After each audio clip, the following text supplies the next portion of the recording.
Sir, तुम्ही कल्याण डोंबिवलीतून आलेले आहात, कार्यकर्ते घेऊन या ठिकाणी आंदोलनामध्ये पाठिंबा दर्शवलेला आहे. काय प्रतिक्रिया व्यक्त करता?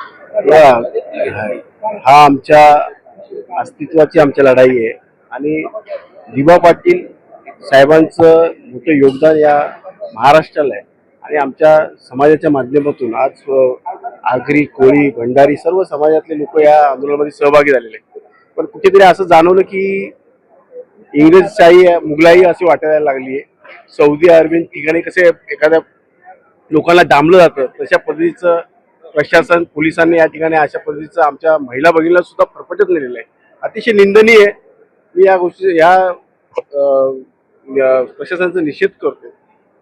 मला वाटतं की हा आंदोलन एवढा संयमाने नम्रपणे चालला होता, कोणत्या प्रकारची हिंसा नव्हती, पण खऱ्या अर्थाने ह्याची वाटचाल उग्र करण्याची दिशा ही सरकारने या ठिकाणी ठरवलेली दिसते.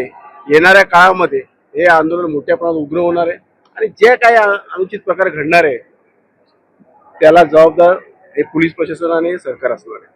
सर, तुम्ही आता सरकारवरती आरोप करता. मी या ठिकाणी माझ्या समाजासाठी भूमिपुत्र म्हणून मी या ठिकाणी आलेलो आहे.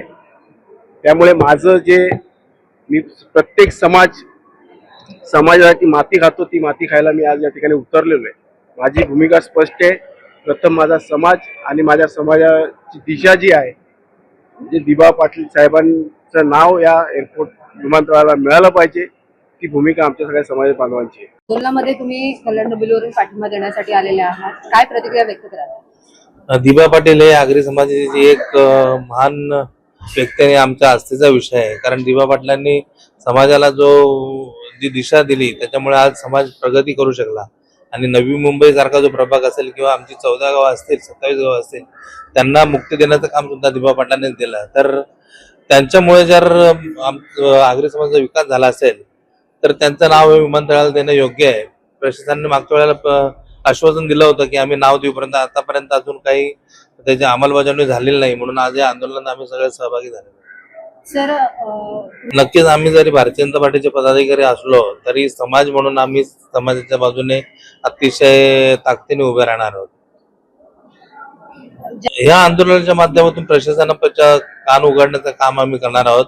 हा मेसेज जास्तीत जास्त लोक जर आमच्यावरती कारवाई झाली, आम्हाला अटक जरी झाली तर प्रशासनाकडे तो मेसेज जाईल की किती लोक याच्यामध्ये सहभागी झालेले आहेत.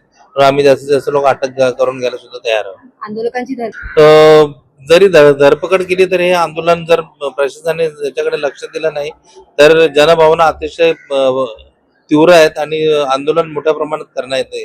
तुम्ही किती वेळा जरी अटक केली, किती केसेस केल्या तरी दिबा पाटलांचं नाव दिल्याशिवाय हे आंदोलन थांबणार नाही.